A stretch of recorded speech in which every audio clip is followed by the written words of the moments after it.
Leh looks out over the magnificent Stok mountain range, and after a couple of days of rest in our hotel, we're ready to explore some of the Gompas around Leh. Ladakh is known as Little Tibet, as Tibetan Buddhism has flourished here for so long. Our first stop is Hemis Gompa, which is set high on a hill and can be seen from miles around. It is one of the busiest Gompas in Ladakh. Monasteries themselves are always beautiful. My relationship with them was more to do with what space I was in and in what place in myself I was prepared to meet them at.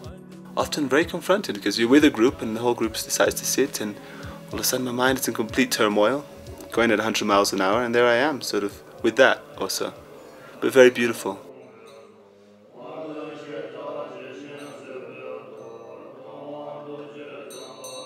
The silence, the ancientness, the fact that that space has been held in that form for so many hundreds of years, and that there are people who dedicate their lives to doing just that, to holding a space for this planet in a place of peace, a place of rest, inner rest, immediately accessible by someone who's come from the West. All of a sudden you just met with this, how to describe it? It's almost like a vessel that's ready to carry you, I don't know, into myself, and that I don't have to do anything for it almost, but be there and show up. As we look around the dark temple rooms in Hemis, the familiar smells of butter lamps and incense seem to come from the walls themselves. You are surrounded by such a feeling of ancientness and quiet. Everywhere you look, images of the Buddha in all his different manifestations peer down at you and remind you of the peace that he found for himself and offered to others in return.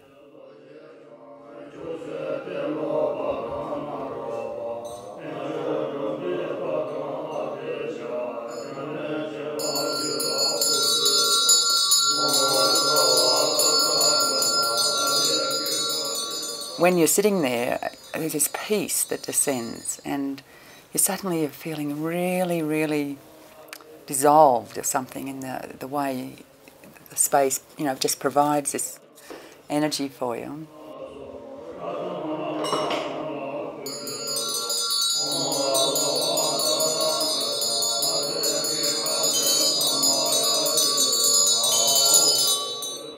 Old manuscripts containing the Buddha's teachings line the walls of the Gompa in small cubicles, to be taken out and used in the ritual pujas or prayers that the monks perform daily.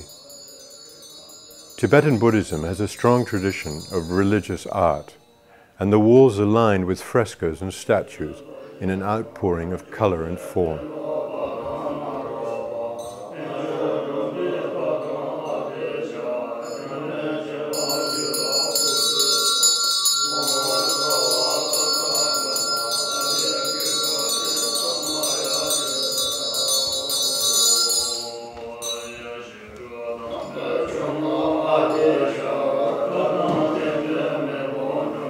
There is a long tradition in Ladakh that each family will send one of their youngest sons to the Gompa to prepare them for monkhood. This practice is another link between the Gompa and the community that it is a part of. Hemis has a school for these young boys who will be able to decide whether the life of a monk suits them as they reach adulthood. Most of them will choose to stay in the Gompa.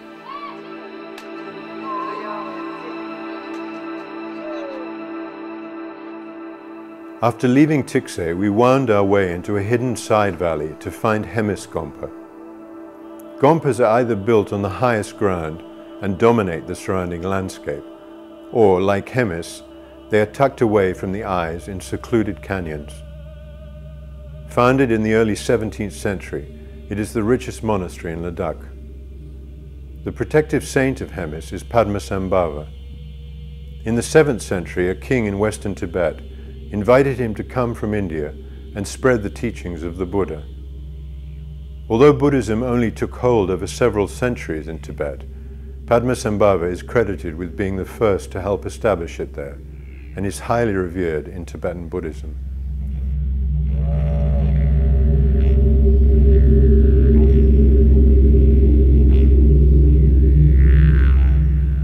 Every year, each Gompa in Ladakh will have a festival that will last for a few days.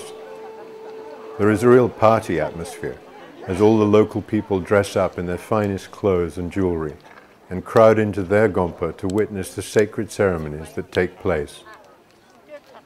Many of them happen in the winter months, but we were lucky enough to be in Ladakh when Hemis Gompa had their annual festival. It is a time to give thanks to the protective deities that belong to each monastery, and also a time of celebration and festivity for the whole community.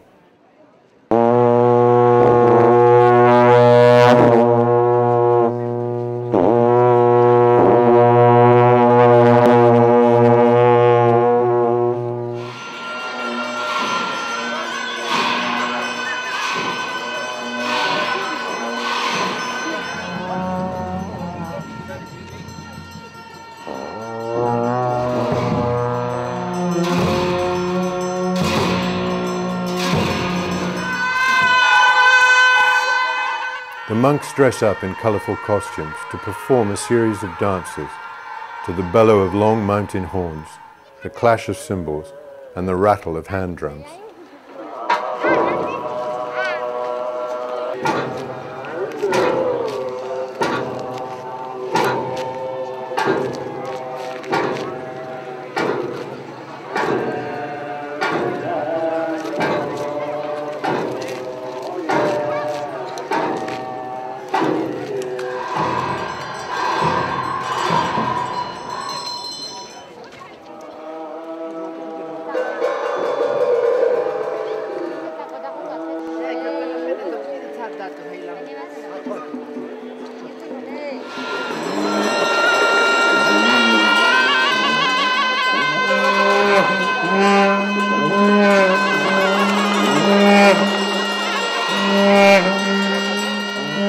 For this dance, the monks put on masks that show the 8 different manifestations of Padmasambhava, while the golden mask represents the saint himself, who is kept cool by a large parasol and fans.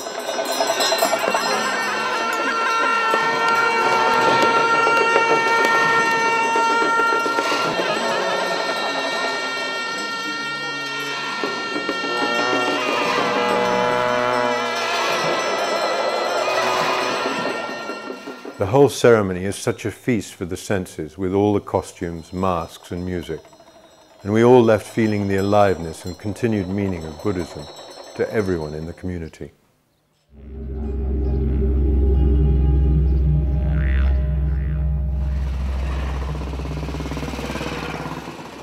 Early one morning, we left Leh to ride over Khadungla to visit Nubra Valley.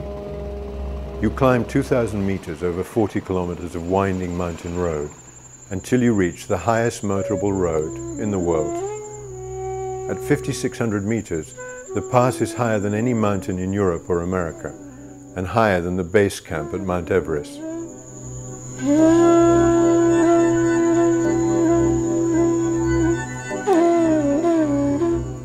The view down onto Leh is wonderful, and you feel that you are even higher than the 6,000 meter peaks that surround the town. Is neither revealed nor unrevealed. There are no words to tell that which he is. After celebrating our ascent, we descended the other side of the pass, following the route of the old Silk Road that had led traders from Ladakh to China and Russia for hundreds of years. After crossing the highest point of our journey, we all felt like we were on holiday from our holiday as we drove down into Nubra Valley.